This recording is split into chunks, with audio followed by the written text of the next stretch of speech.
Mira, me siguen escribiendo ahora, en este momento, gente de la política, aclarándome cosas, diciéndome, tratando de anticipar un poco lo que viene.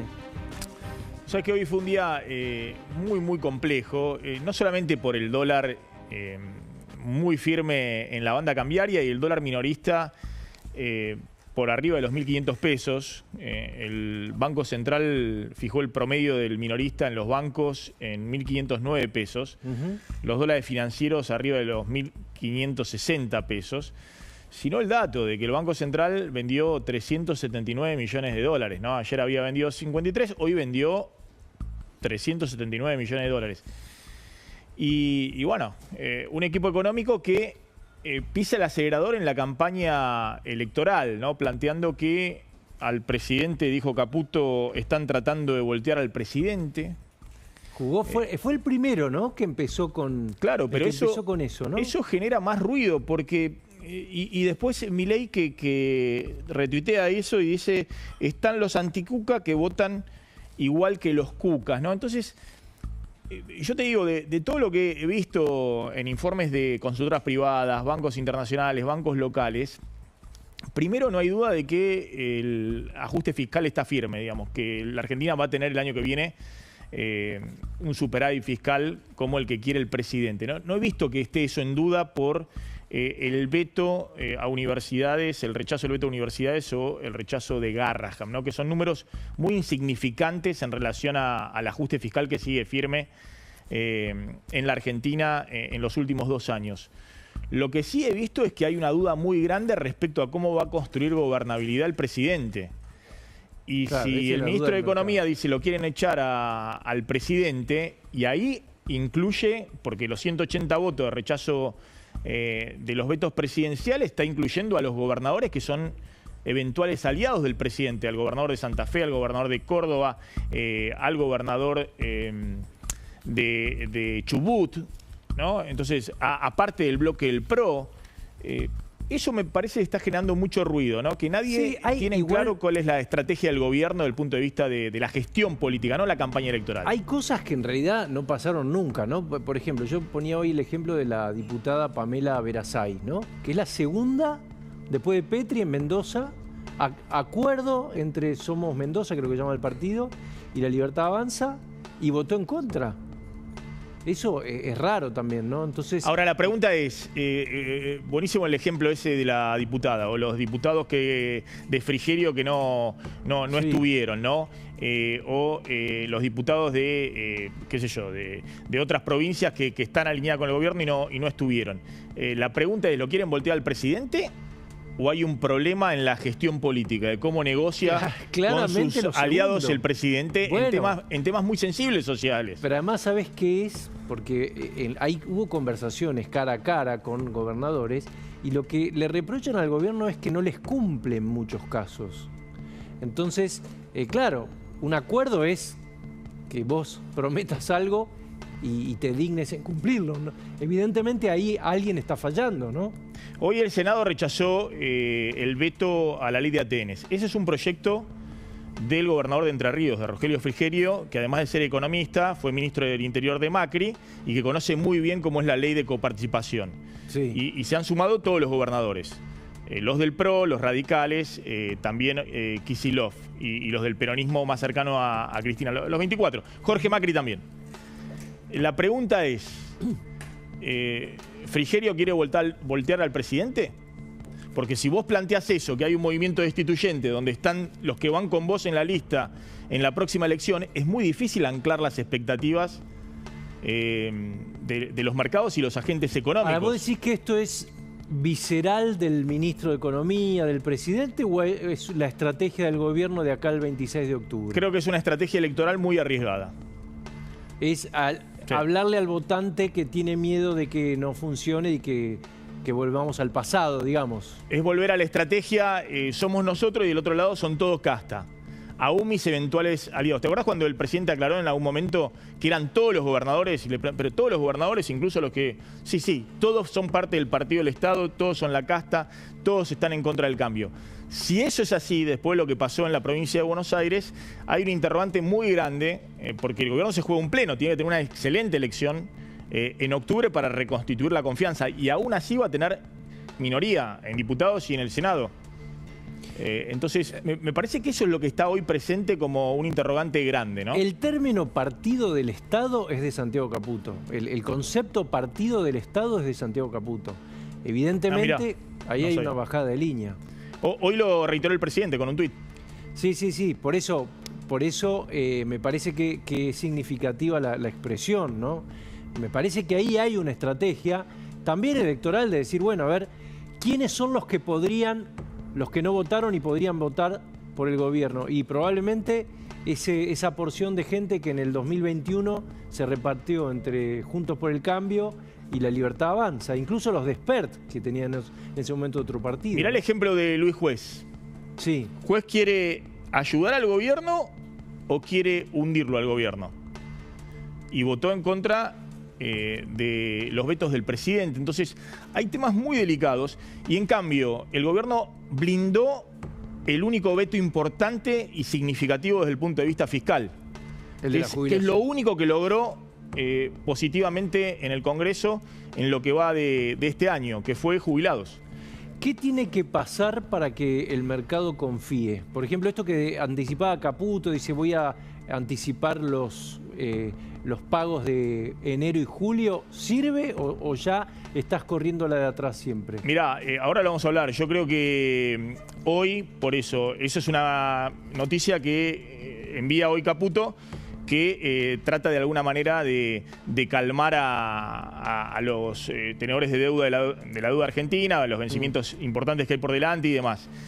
Yo creo que la noticia, el Banco Central vendiendo dólares del préstamo del FMI es una pésima noticia para anclar expectativas. O los dichos de Caputo diciendo vamos a vender hasta el último dólar para defender el techo de la banda ahí en estos 1.474 pesos el mayorista o 1.500 pesos el minorista, ¿no? Me parece que eso genera, y hoy era la gran preocupación, y desde ayer que el Banco Central empezó a vender dólares, hubo un derrumbe de los bonos argentinos y una disparada del riesgo país que no había ocurrido ni siquiera el día posterior de la derrota electoral en la provincia de Buenos Aires. Bueno, veo tus invitados, es para quedarse muy interesante, ¿eh? Vamos a tener todas las visiones, incluso política y económica, así que me quedo. Pancho, gracias, un gusto como siempre. Abrazo grande y buen programa. Gracias. Muy buenas noches a todos. Bienvenidos a Hora 23. Hoy fue un día, desde el punto de vista de los mercados financieros, desde el punto de vista del mercado cambiario, una especie de tormenta perfecta. Hoy, por segundo día consecutivo, el Banco Central salió a vender dólares, pero en una cantidad que no se había visto en ningún momento a lo largo de este año. Vendió 379 millones de dólares. El Banco Central y queda un largo trecho hasta la elección del 26 de octubre. Y todos los dólares, obviamente le pone el techo al dólar mayorista, el Banco Central, pero todos los dólares hacia arriba, ¿no? El contado con liquidación, que es el dólar al que acceden las empresas porque no pueden acceder al dólar oficial, se fue arriba de los 1.560 pesos. Este es el dólar que interviene el gobierno vendiendo y fijándolo en 1.474, pero los bancos le recargaron, como había tanta demanda, en el minorista donde compran las personas físicas, los bancos pusieron precios muy por arriba de los 1.500 pesos el minorista. De hecho, el promedio que tomó el Banco Central al cierre de la jornada fue 1.509 pesos el minorista. Es una compra de dólares muy grande para que el Banco Central haya tenido que vender prácticamente 380 millones de dólares en un día. Todos hacen la cuenta y dicen, bueno, este ritmo no aguanta. Es decir, esto tiene que frenar porque si no empieza a generar incertidumbres muy grandes donde hasta ahora no había. Básicamente Argentina tiene vencimiento de deuda muy grandes a partir de enero próximo.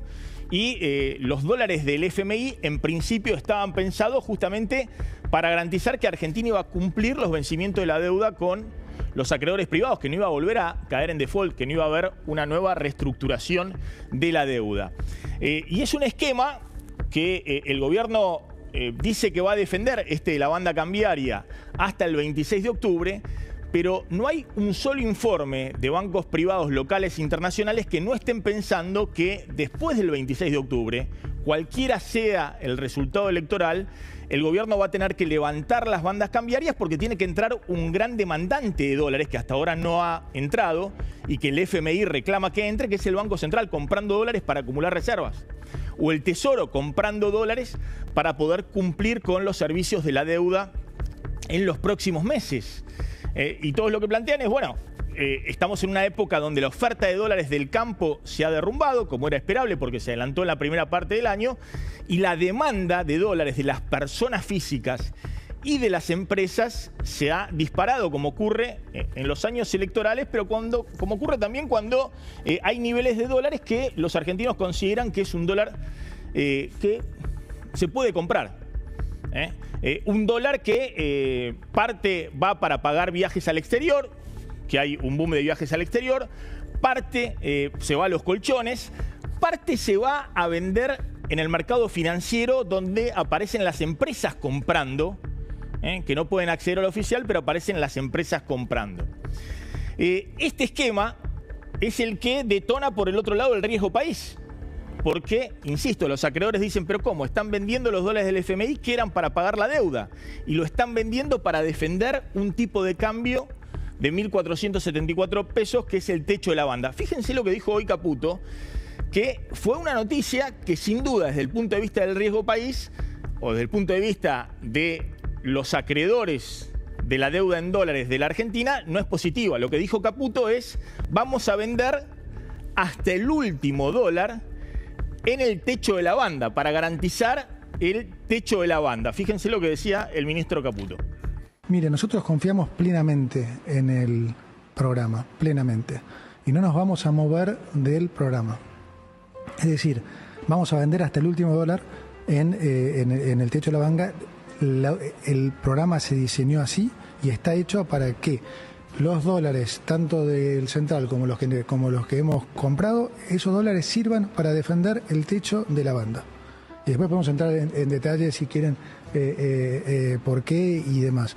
Pero esencialmente es por lo que acabo de decir, porque es un programa sólido, porque al no haber más emisión de pesos, está muy bien capitalizado el Banco Central, hay suficientes dólares para todos y también porque, digamos, es el esquema en el que se acordó en su momento. Hay suficientes dólares para todos, dice el ministro de Economía, vamos a vender hasta el último dólar en el techo de la banda si es necesario para garantizar que ese techo de la banda de cambiaria, el dólar, no se mueve. En el Ministerio de Economía dicen otros funcionarios y lo han tuiteado que hay 22.000 millones de dólares de liquidez del Banco Central para poder intervenir. En realidad eso incluye parte del préstamo y parte de los encajes de los depósitos privados en dólares que son de los depositantes, no son del Banco Central.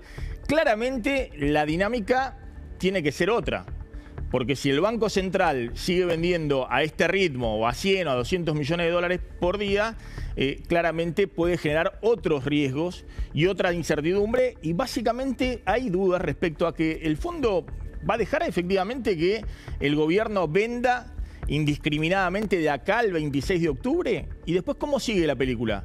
Si el gobierno gana o pierde la elección. Para tratar de mitigar esa señal que es muy mala desde el punto de vista del riesgo país, Caputo anuncia hoy también que están negociando, se supone que con bancos o tal vez con el Tesoro de los Estados Unidos, no lo sabemos, pero que están negociando algún tipo de acuerdo de préstamo que permita cubrir los vencimientos de la deuda en dólares el año que viene para que la Argentina no caiga en default. Fíjense cuando Caputo decía, no vamos a defaultear la deuda en dólares. Le digo al mercado, si realmente creen que nosotros que no defaulteamos en el 2023, cuando llegamos que había 2 escarbadientes, lo vamos a hacer ahora en la situación actual, bueno, no, o sea, sepan que no podemos decir, digamos, concretamente, porque como digo, todavía estamos trabajando, pero no tengan ninguna duda que nuestra expectativa es que en las próximas semanas vamos a poder decir que vamos a garantizar los pagos de enero y si nos va bien, de julio del año que viene también. O sea, bueno, veremos a partir de mañana. Esta es una noticia que desde el punto de vista del riesgo país, mañana debería impactar positivamente. Pero desde el punto de vista de los propios mercados, que el Banco Central, que no tiene reservas propias, tiene los dólares prestados por el FMI, los esté vendiendo en el mercado cambiario para defender una paridad cambiaria, solo genera más incertidumbre. Sobre todo porque fue el propio Caputo, siendo presidente del Banco Central de Macri, que intentó en el 2018, en septiembre de 2018, defender para que no se dispare el dólar, vendió poco menos de 5.000 millones de dólares y el FMI intervino para echarlo, porque consideraba el FMI que no había que intervenir tan agresivamente en el mercado cambiario. Y el dólar que estaba en ese momento tratando de estabilizar Caputo era un dólar en términos reales bastante más alto que el actual, era un dólar de 1.900 pesos a valores de hoy. Entonces hay ese interrogante claramente en los mercados y es un interrogante que está generando mucha incertidumbre. Ahora, todavía más incertidumbre está generando la estrategia electoral del gobierno. La estrategia electoral del gobierno, es decir, al presidente lo están queriendo voltear. Todos los que, aunque no sean kirchneristas, votan en contra del presidente, están con el partido del Estado y están desestabilizando al presidente. Y también Caputo diciendo que Kicillof es comunista y que o ganan ellos la elección en octubre o viene el comunismo. Es muy difícil anclar las expectativas del que piensa que hoy el único refugio que tiene es el dólar o aquel que está pensando si apuesta o no a la Argentina, si vos planteás nuevamente un escenario totalmente binario que es nosotros o el comunismo. Fíjense lo que decía Caputo de Kicillof.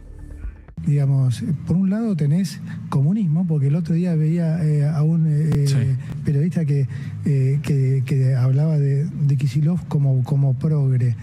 No, Axel no es progre, es comunista, y no lo digo con peyorativamente. No lo digo con desprecio ni mucho menos. Estoy describiendo, si él de hecho no lo oculta. No, entonces claro, digo, abiertamente. Sí, entonces digo, a ver, las opciones son esas. O sea, algo que ya, o sea, comunismo que no funcionó no solo en Argentina, sino en ningún lado, o nuestro proyecto que claramente está dando resultados que están a la vista, sobre todo si tenés en cuenta lo que habíamos recibido. El gobernador de la provincia de Buenos Aires, también emite bonos en dólares. Acaba de renegociar con los que no habían entrado al canje de deuda del 2021 los bonos de la provincia de Buenos Aires, de los que habían quedado afuera de ese canje. Y por ahora no ha entrado en default. Porque si entrara en default, si efectivamente el gobernador de la provincia de Buenos Aires repudiara la deuda de la provincia de Buenos Aires, generaría un terremoto todavía mayor. Entonces, es raro la estrategia del gobierno cuando nadie sabe qué va a pasar en 2027, si Kicillof va a llegar como candidato o se va a truncar su esperanza anteriormente. Nadie tiene idea de quiénes van a ser los candidatos en 2027. No hay en el mercado la certeza de que en el 2027 va a volver el kirchnerismo o algo parecido.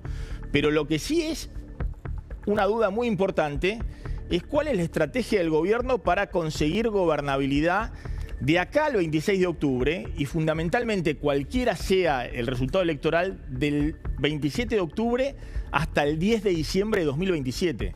Y eso está muy presente y el gobierno ha decidido, pese a la señal inicial que había dado Milei de recalcular su estrategia electoral y política, ha decidido pisar el acelerador con la estrategia nosotros o el kirchnerismo.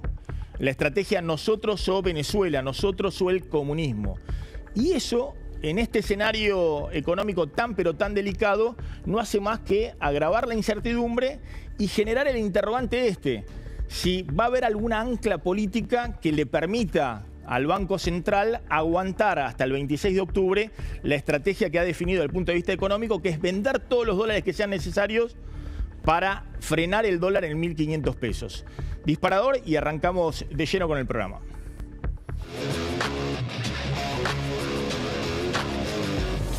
Resultados afirmativos 59, negativos 9, abstenciones 3.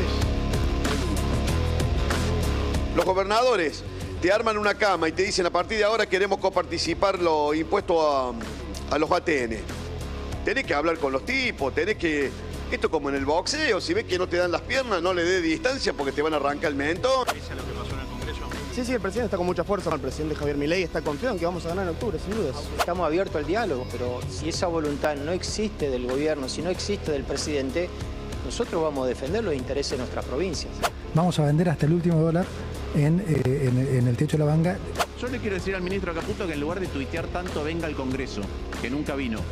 Por ahí si viene y habla delante de todos nosotros y habla de cara a la gente y no en un streaming o por Twitter, por ahí convence a las familias que no llegan a fin de mes, por ahí los convence efectivamente de que esto que están viviendo ahora ya pasó.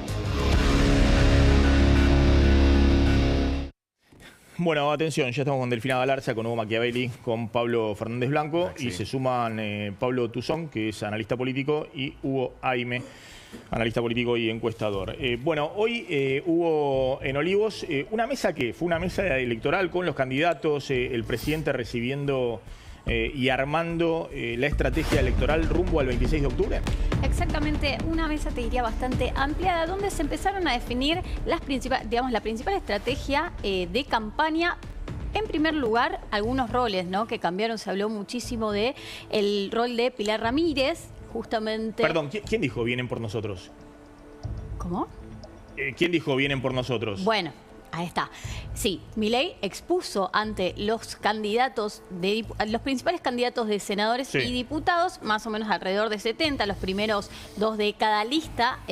Y bueno, primero expuso, obviamente hizo una exposición, habló de los logros de la gestión y, bueno, entre, digamos, algunos argumentos que él dio a los legisladores, dice, vienen por nosotros, ¿no? Un poco reforzando lo que es el argumento del gobierno de polarizar con el kirchnerismo, y esto, Maxi, va a ser, una vez más, podemos decir que va a ser uno de los principales ejes de la campaña nacional que recién arranca, ¿no?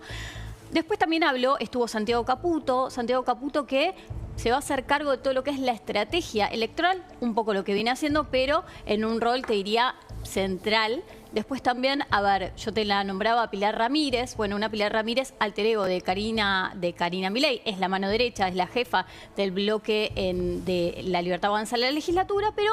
Bueno, ahora va a tener otro rol y tiene que ver con, justamente va a ser ella quien coordine con los 24 jefes de campaña de las provincias, ¿no? Ella va a articular con las provincias en lo que es el armado, digamos, además el rol es coordinadora de campaña con las 24 provincias, ¿no? 23 y bueno, la ciudad estamos hablando. Es todo electoral, digamos, un armado electoral. Hubo durante la tarde un ida y vuelta con el rol de Lune Menem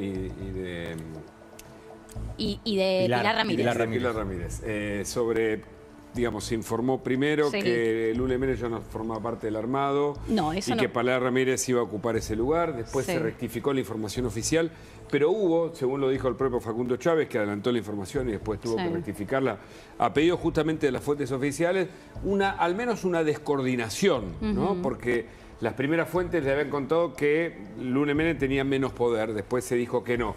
Estas son también cuestiones que ocurren ahí dentro del... Yo te lo traduzco sin hacer ninguna mención a la información de los colegas, porque todos hacemos nuestros llamados.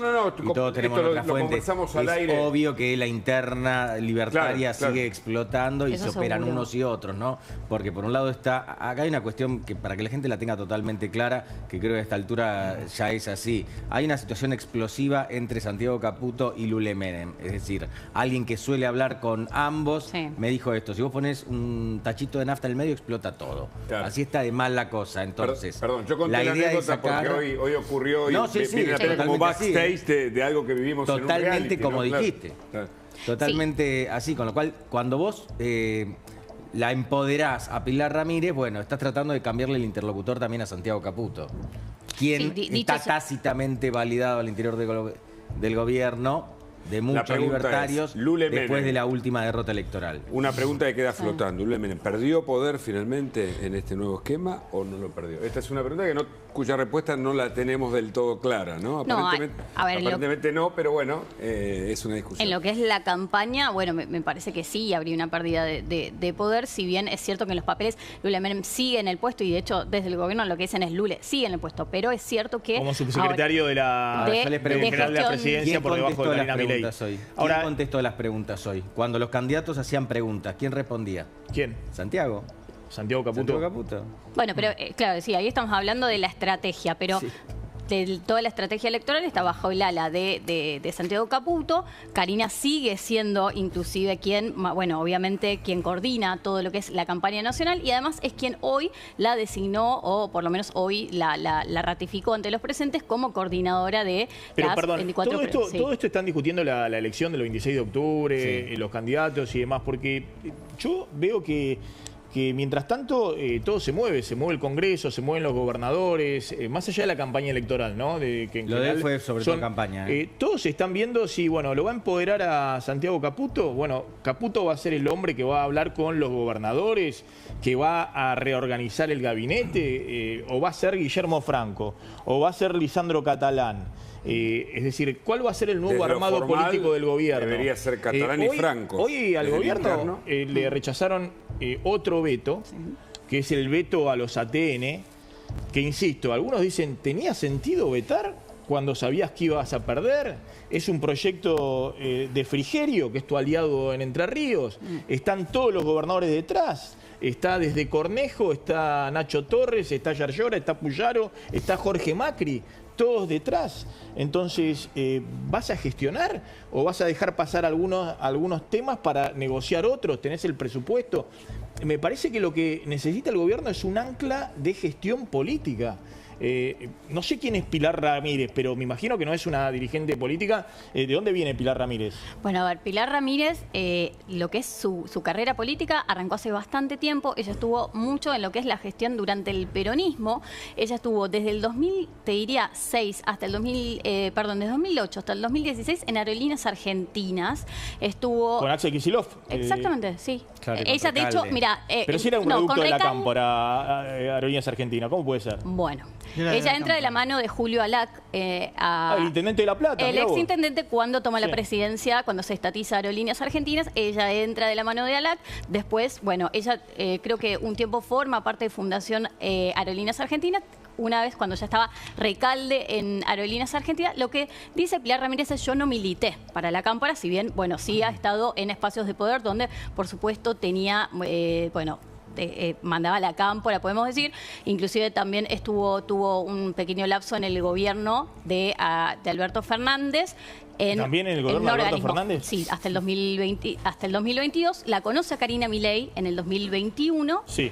Bueno, ahí está Pilar Ramírez. Sí, a ver, tanto Guillermo Franco, Lisandro Catalán, ahora aparece Pilar Ramírez, eran tercera línea o segunda línea del gobierno de Alberto Fernández, ¿no? Exacto. Entonces, no estamos hablando de dirigentes políticos que uno diga, bueno, en este momento... Bueno, pero es la mano derecha de Karina Milei. Es la mano derecha, y de hecho es su armador. De la Ciudad de Buenos Aires. Pero...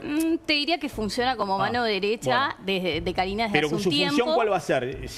¿Va a estar en todo un tema electoral o se va a integrar y darle volumen político al gabinete para negociar con los gobernadores? No, es solo en campaña. Su rol, por lo que ahora me dicen desde el gobierno, es en campaña. Y hay una intencionalidad, del gobierno de tratar de darle un poquitito más de bolilla a los políticos profesionales. Caso, la señora Patricia Bullrich, por ejemplo, que está teniendo una voz cada vez más potente en estas conversaciones políticas. Sí, en estas mesas. Pilar, un poco más Santiago. Guillermo Franco, ¿no? Ritondo, Santilli, Valenzuela. Bueno, ahora quiero que veamos un ratito lo que pasó en el Senado. No sé si hay alguna información adicional con esto de la reunión de Olivos. Entonces fue todo electoral. Fue absolutamente... ¿Quiénes estuvieron? Sí. Decíamos recién, los principales candidatos a diputados y a senadores. Mira, veamos un poquito quiénes estuvieron, pero te voy adelantando. Recién Pablo hablaba de Patricia Bullrich. Bueno, por supuesto, como primera candidata a diputada nacional por la ciudad. Lo tenemos ahí a José Luis Espert. Lo tenemos a también Petri por Mendoza. Después tenemos a Virginia Gallardo, acordémonos que ella es la candidata en Corrientes. La tenemos también a Karen Reinhardt, que está ahí detrás digamos, por delante de Virginia Gallardo, que es la número 2 en lo que es la boleta de la provincia de Buenos Aires a nivel nacional, es la que secunda a José Luis Espert.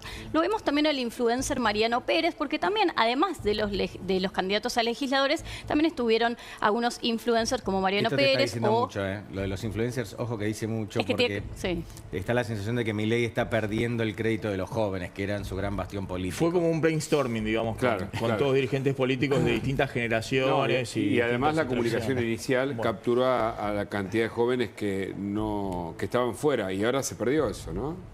Que estaban fuera de la política, digamos. ¿Y Guillermo Franco dónde está en todo esto? Bueno, no estuvo. No, hoy no estuvo Guillermo Franco, tampoco estuvo Lule Menem. Que Franco no esté en la foto no quiere decir que no esté. Sí, pero algo estaba haciendo, porque estaban votando en el Senado, le estaban rechazando el veto de los ATN. Digo, ¿alguien está dialogando?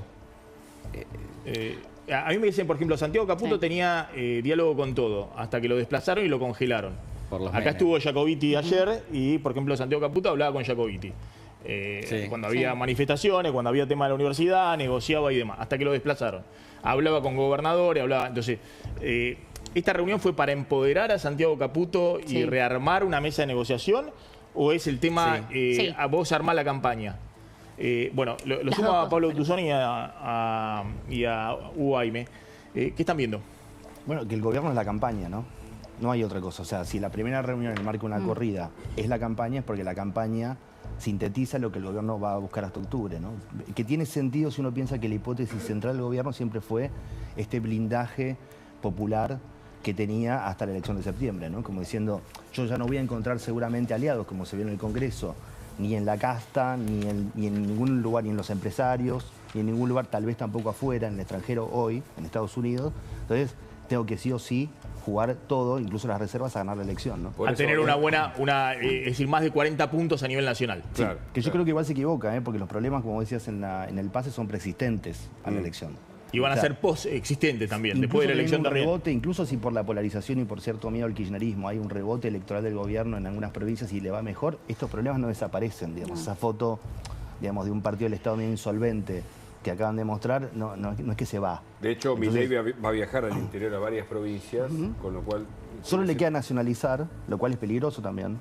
Hubo mucho pedido de los candidatos, mucho pedido. Por ejemplo, no sé si va a Córdoba, el juez le estuvo pidiendo, le estuvo rogando que esté en Córdoba. Son malos los candidatos, pero no se pusieron solo los candidatos. Porque los candidatos son pocos conocidos en los lugares y los gobernadores han puesto lista fuerte. ¿Te acordás que la salida... Yarlora tiene ahí a Schiaretti de un lado, el radicalismo va del otro. Después de la elección bonaerense, lo mismo pasa en Santa Fe. Jefe de campaña. Bueno, pero el fusible puede ser el presidente de todo.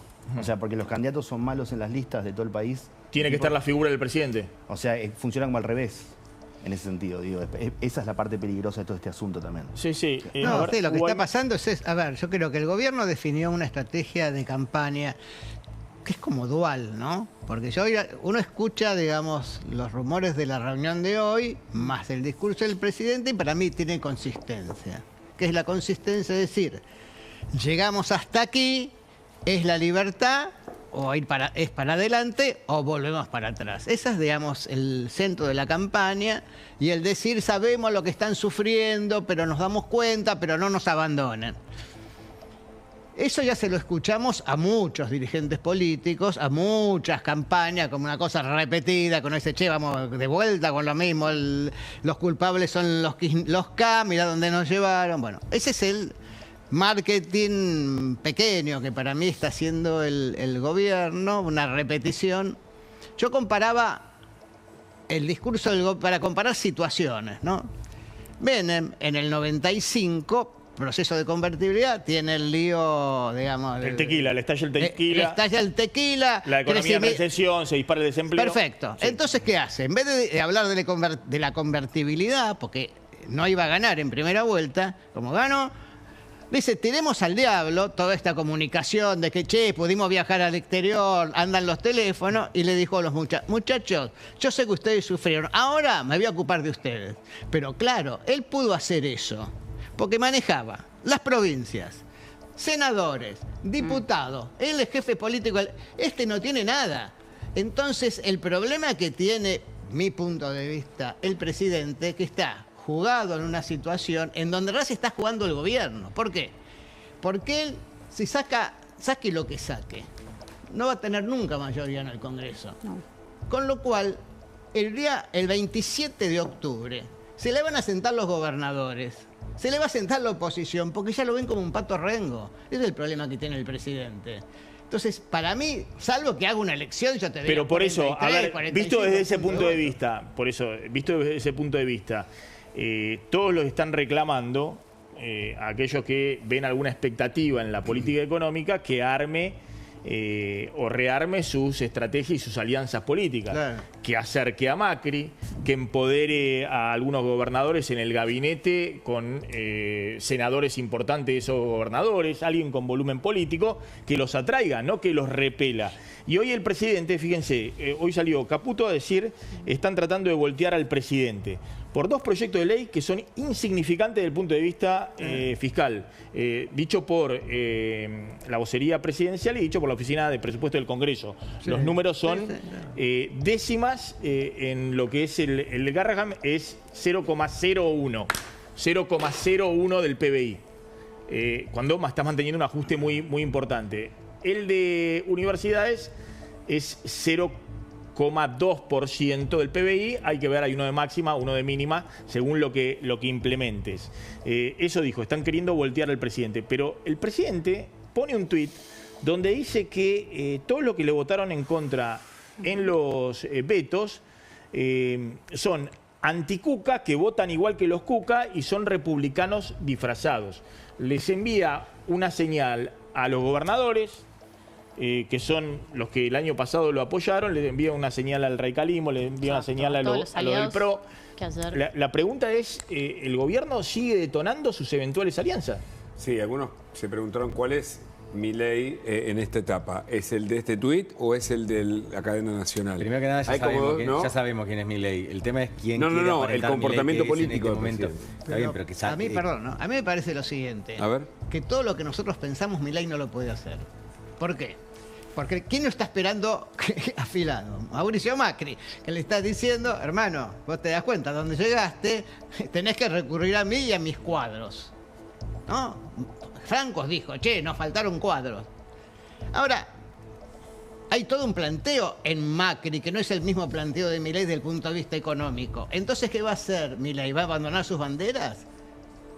No las puede abandonar. Espérame un segundito. Ahora contás nueva norma del Banco Central para restringir compra de dólares a accionistas de entidades financieras. ¿De qué se trata? Y qué están hablando en los bancos y en las empresas con lo que ha pasado con el dólar. Hoy pasó, que fue la noticia principal política, que no es electoral, sino lo que pasó en el Senado. Exactamente. Hoy el Senado se movió porque le rechazaron el veto a la distribución automática de los ATN, que este es el proyecto de los gobernadores. Exactamente, y digamos, nuevamente por una amplia mayoría, superaron los 2/3, estamos hablando de 54 votos a favor, consiguió la oposición para rechazar el veto a la ley de distribución automática de los ATN. Ahora se va a girar a diputados y allí es donde se va finalmente a definir, ¿no?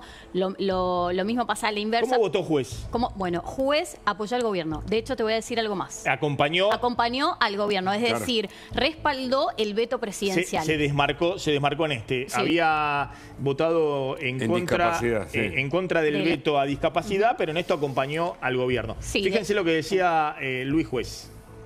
Estás hablando con un senador que tiene yo creo que tengo una amistad con el presidente. Creo en serio que yo me considero amigo de él. Quiero ayudarlo, quiero contribuir, pero viste, como el tipo que se está ahogando, viste, si el tipo no se deja sacar del agua, te termina ahogando a vos también, viste. Bueno, ahí estaba Juez. Sí, fue el único. El kirchnerismo tiene 34 votos en el Senado.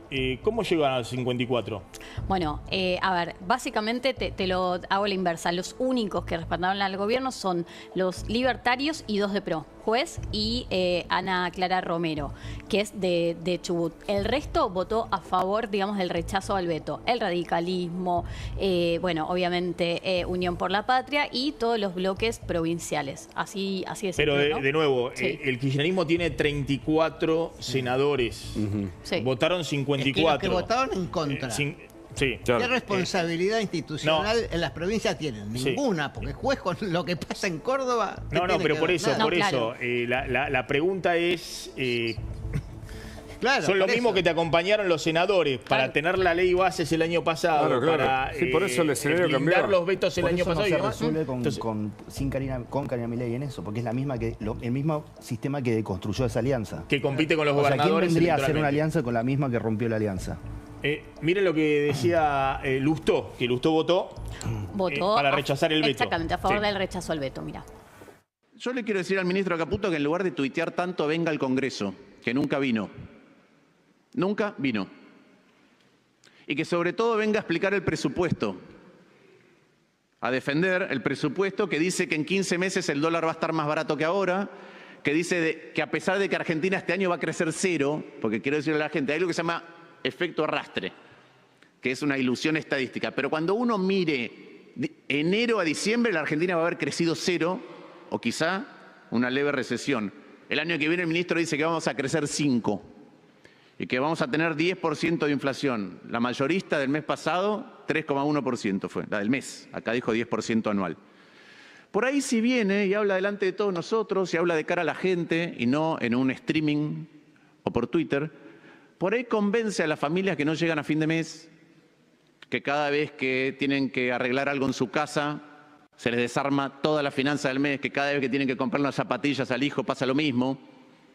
Por ahí los convence efectivamente de que esto que están viviendo ahora ya pasó. Pablo, ¿qué pasó hoy en medio de todo el mercado cambiario, la venta del Banco Central? Sorprendió el número, 379 millones de dólares vendió hoy el Banco Central de las Reservas para frenar el dólar en 1.474 el mayorista. ¿Y en el medio qué ocurrió?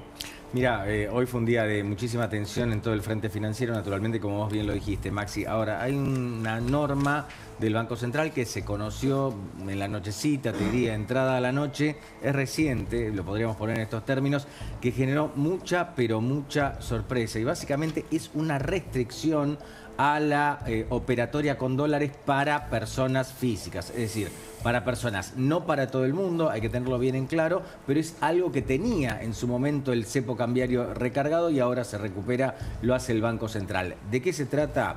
De que las autoridades y accionistas de entidades financieras en general, de bancos incluidos también y otras sociedades de bolsa, por ejemplo, no van a poder comprar dólares financieros, dólar MEP, dólar contado con liquidación, antes de los 90 días después de operar en el mercado de cambios oficial, ¿sí? Es decir, van a tener que esperar 90 días si van a comprar dólares al banco como cualquier otra persona. Esto llamó la atención, no es un gran cepo, pero sí implica una restricción, implica desandar el camino de apertura y de flexibilización del cepo cambiario que había dispuesto en su momento el gobierno en abril pasado. Es decir, esta norma que aplicaba para empresas ahora también se aplica a personas. Hoy lo que estaba pasando es que como apareció nuevamente una brecha chica, pero una brecha al fin, entre el dólar oficial minorista, que en promedio estuvo en 1.509, pero algunos bancos lo ponían en 1.500,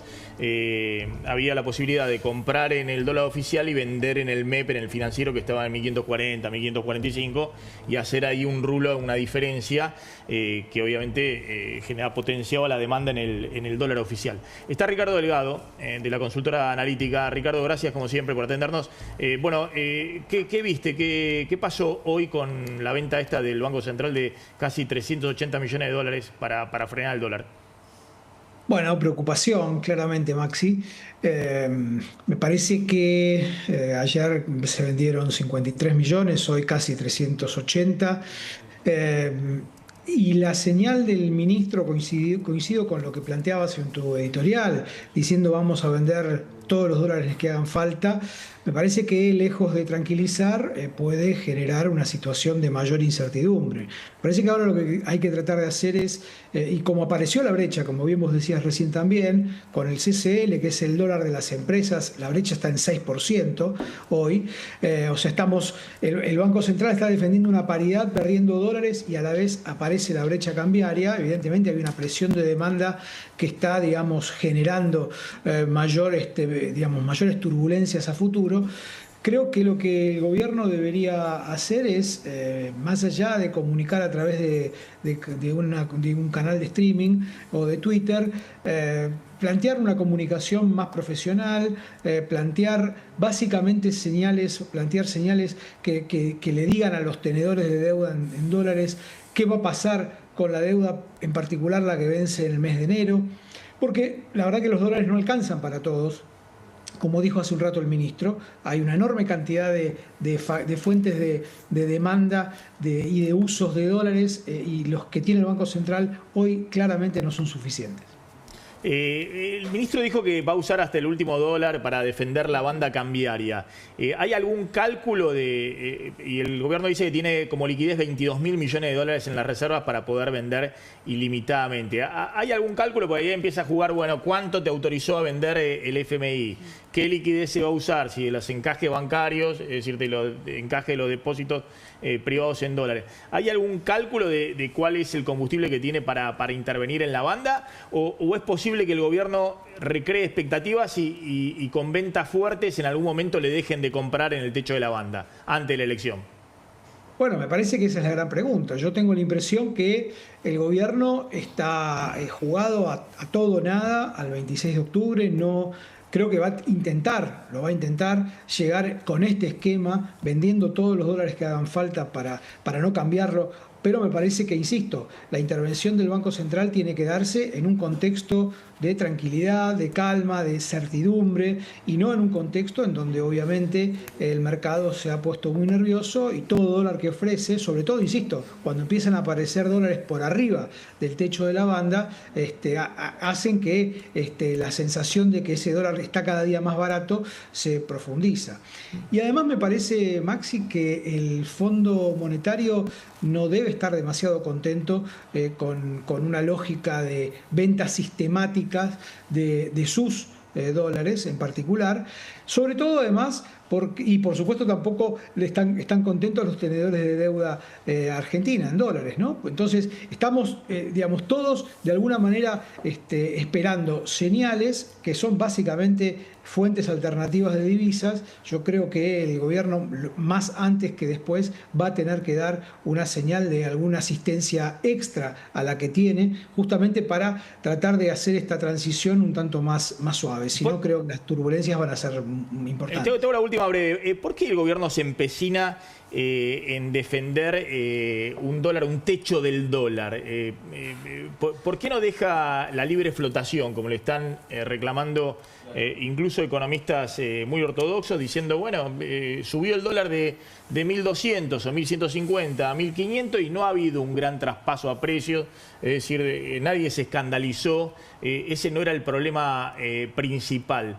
¿Por qué el gobierno ahora garantiza un dólar en este precio fijo hasta la elección? Bueno, me parece que después de 5 meses de funcionamiento del sistema de bandas, que ya se esté desafiando, indica que hay algún problema, evidentemente, y que el tipo de cambio de mercado, de percepción de mercado, es mayor. Dicho esto, me parece que el gobierno, insisto, cambiar en este momento, en pleno, digamos, con el camino a las elecciones a menos de 20, 25 días hábiles o ruedas hábiles al 26 de octubre, sería un riesgo de vuelta, porque da la sensación de que está corriendo de atrás. Yo creo que el gobierno va a intentar sostener el esquema al costo creciente, a mi juicio, de drenaje de divisas del Banco Central. Clarísimo. El sistema de bandas cambiarias funcionan justamente cuando no lo testean. Es decir, cuando hay confianza en que el techo de la banda va a estar, creo que el presidente incluso hizo un grafiquito respecto a eso. Y porque, bueno, antes de llegar al techo de la banda, el dólar tendría que bajar si hay credibilidad respecto al techo de la banda. Me parece que más allá del techo de la banda, acá hay mucha expectativa de lo que puede pasar después de la elección. Claro. Y todos creen que el gobierno va a tener que ir a otro esquema cambiario después de la elección, gane o pierda la elección. Por las buenas o por las malas, si gana por las buenas, si pierde por las malas, y eso es muy difícil contra esa expectativa luchar con el Banco Central, aún con estas tasas de interés, aún con las intervenciones que están haciendo en el mercado de futuros y en todos los mercados. Ricardo, gracias, muy amable como siempre. Un abrazo, que ande bien. Un dato final. Decían Caputo, Karina Milei. ¿Cambió algo en el esquema de poder del presidente a esta hora? Algo del gobierno es que creen que esto es una tormenta electoral, que no es la primera vez que un gobierno lo vive y que pasado octubre la cosa se aquieta. Esta es una con un mirada. Triunfo electoral. Sí, claro, que se con está una haciendo derrota hincapié. Pasa todo lo contrario. Sí, no, pero te cuento una versión, ¿no? Es decir, que se dice hincapié en la foto y no en la película. Pero bueno, tal vez eso no esté así, en la realidad. Sí, da la sensación que no pueden, si no se puede ni Lula Menem del gabinete, o no lo pueden desplazar en marco de los hechos de corrupción o las acusaciones y demás. ¿Qué pueden hacer con el resto digamos, la discusión ahora podría ser como en el kirchnerismo, darle volumen al gabinete, ¿no? Ahora, ¿quién es el garante de eso? Supongamos que un político avesado quiere sumarse a este gabinete. ¿Qué garantía tiene que a la semana no lo vuelan por alguna interna familiar o lo que sea? Entonces, si no hay ese broker de poder que pueda garantizar eso, digamos, es muy difícil que ese personaje exista con Karina Milei donde está, digamos. Pero hay foto, hay película y la película termina mal. Bueno, está optimista. ¿Qué te quiero decir? Que ya la vimos esta película. Un ministro que dice que va todo bárbaro, pero que tiene que poner plata para que aguantar las bandas. Vos mismo lo acabas de decir, ¿no? O sea, después nos dice, le voy a pedir plata a alguien para pagar la deuda. O sea, me vuelvo a endeudar. ¿Y quién va a poner la plata en Argentina? Y termino. El problema de la Argentina es que la gente está diciendo quiero trabajo, quiero producción, reactivación del mercado interno, y el gobierno está hablando del dólar. Entonces todo el tema Sí, porque el gobierno, yo creo que el gobierno tiene el trauma que tienen todos los gobiernos y quieren llegar en la elección con el dólar anclado. Pero vos fuiste de un sistema de flotación cambiaria que si no tuvieras estos techos, bueno, y el dólar por ahí puede estar un poco más alto, la tasa de interés más baja, la economía ponerse en funcionamiento y tener otra oportunidad, no jugarte todo a un pleno como está haciendo hoy el gobierno. Y un poco, bueno, en todo caso, bajará más moderadamente.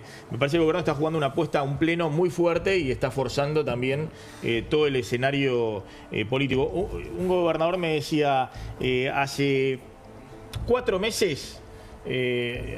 o 5 meses antes que se haga el armado electoral para este año, había muchos gobernadores que querían sacarse la foto con Milei y que iban al pie, incluido Puyaro, que la crítica con Puyaro era que era demasiado mileísta, incluido Yarlora. Hoy todos le escapan a la foto con el presidente.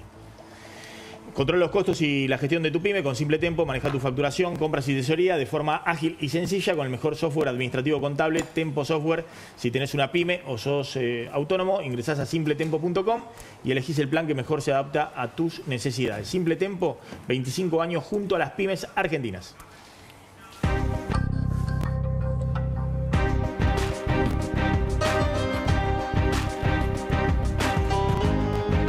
Llegó con todo, la concesionaria con mayor innovación tecnológica del país. Está en La Plata, en Avenida 13, entre 526 y 527, con entrega inmediata en absolutamente todas las